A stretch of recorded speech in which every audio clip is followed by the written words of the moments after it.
भगवान श्री कृष्ण ने सत्राजित को बुलवाया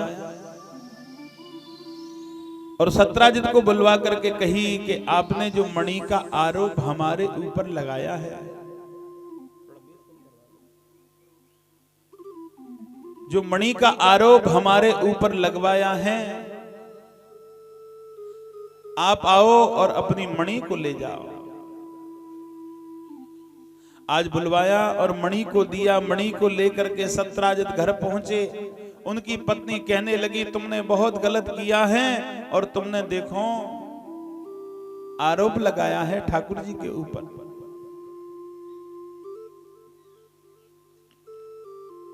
ठाकुर जी के ऊपर आपने आरोप लगाया है, वो मणि उन्होंने नहीं और प्रसेन को वध किया, फिर भी तुमने उनके ऊपर आरोप लगाया है।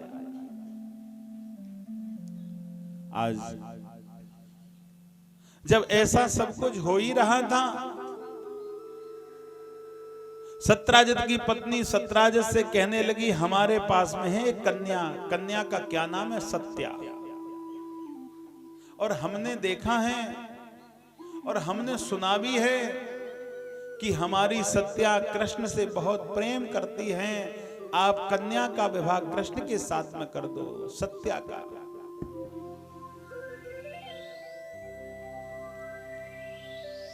सत्या का विवाह कृष्ण के साथ में कर दो।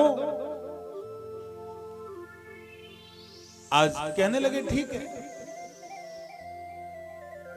ठाकुर जी के पास में संदेश पहुंचा, ठाकुर जी मान गए और आज बड़े प्रेम और बड़ी श्रद्धा, बड़े आनंद के साथ में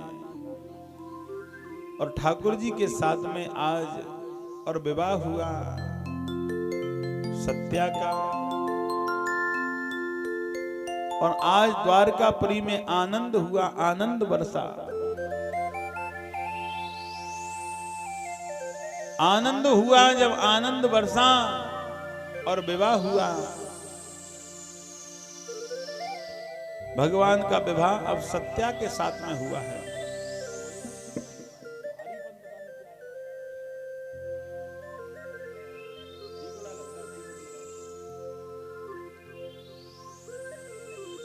आज उसी समय जब इतना सब कुछ होने लगा, भगवान श्री कृष्ण द्वारकापुरी में रहने लगे। और जब द्वारकापुरी में मेरे ठाकुर जी रहते हैं, समय व्यतीत होता गया। एक बार भगवान श्री कृष्ण ने अर्जुन से कही कि हे अर्जुन, हाँ हमें बियावान जंगल में और भ्रमण करने के लिए जाना है। अर्जुन ने रथ को तैयार कर लिया और भगवान बियावान जंगल में अर्जुन के साथ में चलने लगे। और जब बियावान जंगल में अर्जुन के साथ में चलने लगे और आज भगवान तो ये सारी लीलाएं करते हैं, भगवान की तो सारी लीला हैं। जंगल में जाना, भ्रमण करने जाना, भगवान किसी न किसी का कल्याण करने के लिए पहुंचते हैं। भगवान अर्जुन से कहने लगे कि हे अर्जुन, हमें बड़ी जोर की प्यास लग रही है, हमारे लिए जल लेकर के आओ। अर्जुन आज जल लेने के लिए जब पहुंचे तो क्या देखा कि यमुना किनारे एक कन्या तपस्या कर रही है। जब यमुना किनारे एक कन्या तपस्या कर रही है,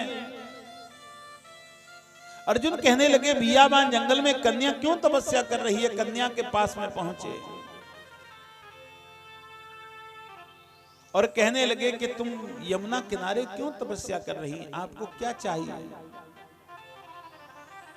कहने लगे, प्रभु जो भी आप यहां पधारे हैं, मैं तपस्या इसलिए कर रही हूं कि कृष्ण को अपना पति बनाना चाहती हूं।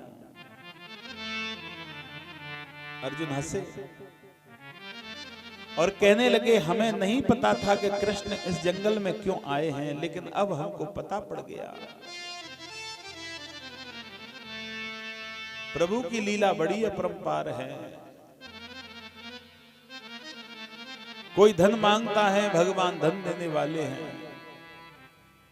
कोई कहता है हमारी पुत्री विवाह योग्य हो गई, इसके लिए कहीं वर तलाशो, भगवान वो भी काम करता है।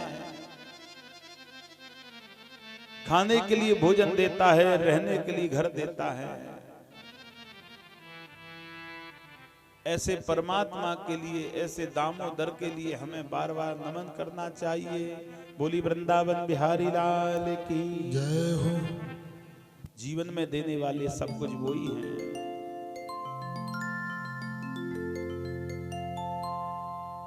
देने वाले जीवन में सब कुछ वही हैं।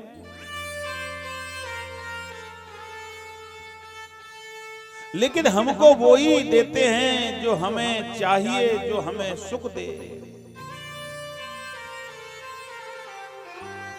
और जो हमें सुख देता है भगवान वो ही देते हैं, और जो हमें दुख देता है भगवान वो नहीं देते। बोली वृंदावन बिहारी लाल। क्योंकि आनंद कंद भगवान के हम संतान हैं, और माता और पिता अपनी संतान के लिए सुख देता है। बोली वृंदावन बिहारी लाल। लेकिन फिर भी हमें दुख मिलता है, क्यों? क्योंकि हे मेरे प्रिय प्राणियों, जो कर्म का फल है वो हमें भोगना है। जो कर्म हमने किया है वो हमें भोगना पड़ेगा। आज अर्जुन दौड़ते दौड़ते आए और भगवान से कहने लगे कि हे प्रभु, यमुना किनारे कन्या बैठी है और कहती है कि जब तक कृष्ण नहीं आएंगे मैं तपस्या से खड़ी नहीं हो सकती। मैं कृष्ण को अपना पति और बना चुकी हूं। मन से भगवान कहने लगे कि हे अर्जुन, रथ को उधर ही लेकर के पहुंचिए। और आज रथ को लेकर के जब पहुंचे, भगवान रथ से नीचे उतरे। उतर करके जब कन्या के पास में पहुंचे और कन्या के दोनों हाथ को पकड़ा और खड़ा कर दिया और कहने लगे कि अरे कन्या, तुम कौन हो और जंगल में क्या कर रही हो? कहने लगी कि मेरे पिता का नाम है सूर्य। पिता का क्या नाम है? सूर्य। मैं सूर्य की बेटी हूं, और जब मैं सूर्य की बेटी हूं और तपस्या इसलिए करती हूं कि कृष्ण को अपना पति बना लिया है। जब तक कृष्ण नहीं आएंगे, जब तक मैं अपने स्थान से खड़ी नहीं हो सकती। भगवान कहने लगे नेत्रों को खोल करके तो देखो। और जब नेत्रों को खोल करके देखा, कृष्ण को पाया। और जब कृष्ण को पाया, चरणों से लिपट गई कि हे प्रभु, आपको मैं पति बनाना चाहती हूं। आज भगवान ने उसी जंगल में और कन्या के साथ में विवाह किया। सूर्य की बेटी कालिंद्री, और कालिंद्री के साथ में विवाह करके भगवान द्वारकापुरी में आए। बोलिए द्वारकाधीश भगवान की जय हो।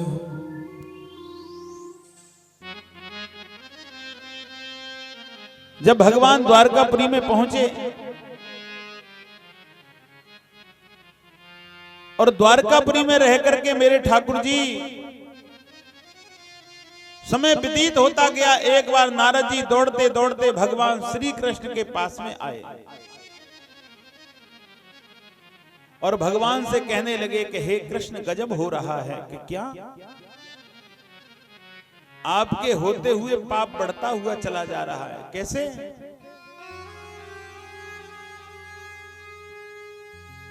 कि आप कुछ मत पूछो, कि बताओ। इतनी श्री सुखदेव जी कथा कह ही रहे थे, जब तक तो राजा परीक्षित हाथ जोड़कर कहने लगे कि प्रभु, मैं आपसे कुछ पूछना चाहता हूं। पूछिए। कहने लगे कि भगवान श्री कृष्ण के 16,108 विवाह इतनी जल्दी कैसे हो गए? इस कथा को मुझे सुनाओ। और ये कथा मैं सुनना चाहता हूं। कहने लगे, सुनिए, नारद जी कहने लगे कि भौमासुर का अत्याचार ज्यादा बढ़ता हुआ चला जा रहा है, प्रभु तुम करो, चलो और भौमासुर को वध कर दो। भगवान कहने लगे कि भौमासुर का वध तो हम करना चाहते हैं, लेकिन क्या करें, हम उसका वध कर नहीं सकते। कि क्यों? भौमासुर की माता है धरती, और धरती ने भगवान से ये संकल्प ले लिया कि जब तक मैं नहीं कहूं तो मेरे पुत्र को आप मारना मत। और ऐसी माता कौन सी होगी जो कह देगी कि मेरे पुत्र को मार दो? मैं कैसे मारूं? लेकिन धरती ने कन्या रूप में जन्म ले लिया। वो कन्या कौन सी थी? भगवान श्री कृष्ण की पत्नी सत्या।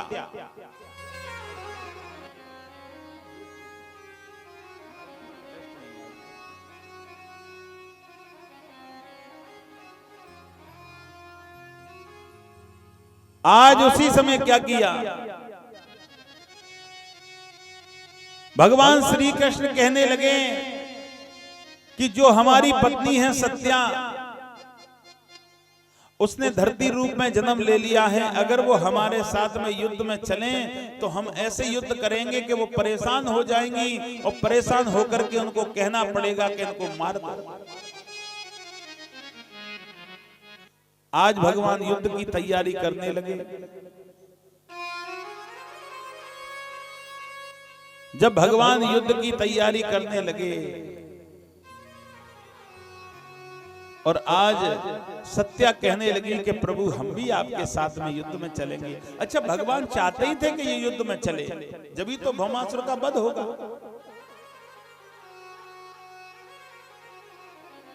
भगवान ने एक आध बार बोला कि क्या करोगे आप, युद्ध में जाके मत जाइए, परेशान हो जाएंगी कि नहीं। तो भगवान कहने लगे चलिए। आज भगवान भौमासुर के बीच में पहुंच गए और युद्ध के लिए भगवान ने ललकारा कि युद्ध के लिए आप आ जाओ।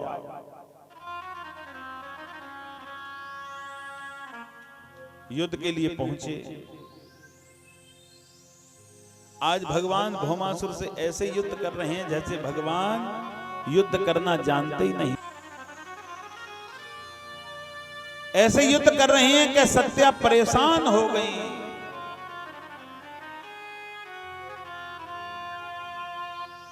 जब सत्या परेशान हो गई तो रथ में खड़ी होकर के कहने लगी कि हे प्रभु, आप तो ऐसे युद्ध कर रहे हैं जैसे युद्ध करना नहीं जानते। इस पापी को मारते क्यों नहीं? इस पापी का आप वध कर दीजिए, इसको मार डालो। भगवान कहने लगे मार डालें कि हाँ। अब धरती ने कन्या रूप में जन्म ले लिया। सत्या ने बोल दी मार दो। भगवान रथ से नीचे उतरे और दौड़ने लगे,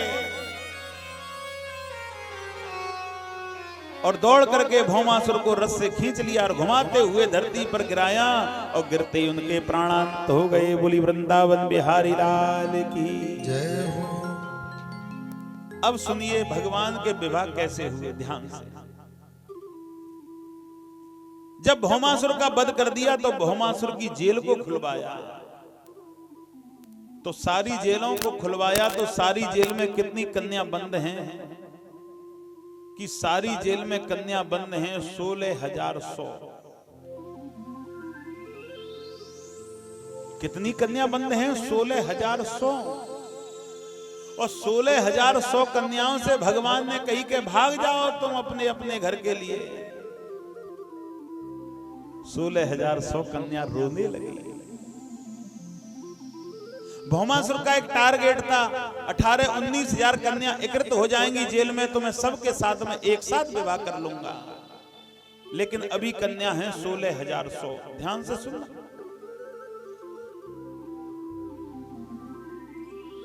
और 16,100 कन्याओं से कही कि तुम जाओ अपने अपने घर के लिए। 16,100 कन्या रोती हुई कहने लगी प्रभु तुम घर में जाने की कह रहे हैं कि हाँ, तुम तो संसार के रचयिता हैं, तुम तो दुनिया के दुख और सुख को जानने वाले हैं और हमसे कहते हैं घर जाओ कि हाँ घर जाओ। एक बात बताओ, किसी की बेटी एक रात के लिए गायब हो जाए तो अड़ोसी पड़ोसी रिश्तेदार उसे जीने नहीं देते। तो हमें तो यहाँ कोई कन्या कहने लगी हमें 2 साल हो गई, कोई 10 साल, कोई 5, कोई 15, कोई 3, कोई 1 साल। बताओ इतने दिन रह करके हम कैसे पिता के यहाँ जाएं? भौमासुर का क्या काम था? जिस राजा का वध करता था वहां की कन्याओं को सबको ले आता और जेल में बंद कर देता। आज कन्या कहने लगी 5, 10, 2, 3 साल बाद अगर हम लौटेंगे हमारे परिवार वालों को जीने नहीं देगी दुनिया। कहेगी जाने कितने दिन भौमासुर के साथ में ये कन्या रही फिर वापस आ गई, कैसे जिएंगे हमारे माता पिता? हमारे माता पिता जी नहीं पाएंगे, मर जाएंगे, हमारा परिवार नष्ट हो जाएगा। हे प्रभु हम नहीं वापस जा सकते। भगवान कहने लगे जाना तो पड़ेगा, कैसे जाएं? कुछ कन्या हाथ बढ़ा करके आगे कहने लगी कि प्रभु तुम हमारे साथ में विवाह कर लो। भगवान ने मना कर दिया, नहीं।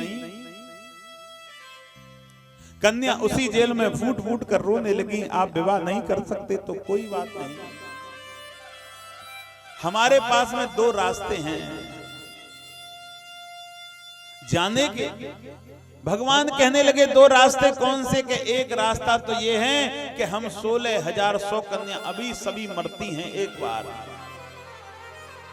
और या दूसरा रास्ता ये है कि हम 16,100 कन्या किसी गलत रास्ते पर निकल जाती हैं। अब तुम नहीं विवाह करते तो इन दोनों में से हम कोई काम करेंगे। कन्या रोने लगी और कहने लगी या तो हम मरने जा रहे हैं या गलत कार्य के लिए निकल रहे हैं। भगवान कहने लगे हम तीनों लोग के नाथ ने, अगर हमारे सामने ये 16,100 कन्या मर गई तो इसका पाप हमको लगेगा, या ये गलत रास्ते पर निकल गई उसके पापी भी हम होंगे। तो भगवान ने आगे हाथ बढ़ाया और उसी जेल में 16,100 कन्याओं से विवाह कर लिया। बोली वृंदावन बिहारी लाल की जय हो। 16,100 कन्याओं से ठाकुर जी ने विवाह किया।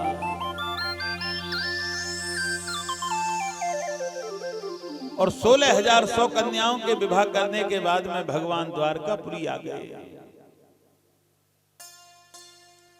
और जब मेरे ठाकुर जी और द्वारकापुरी में पहुंचे, द्वारकापुरी में पहुंच करके सारी रानी द्वारकापुरी के नर नारी सभी भगवान के स्वागत के लिए दरवाजे पे खड़े हो गए और भगवान का पुष्पों के द्वारा स्वागत करने लगे।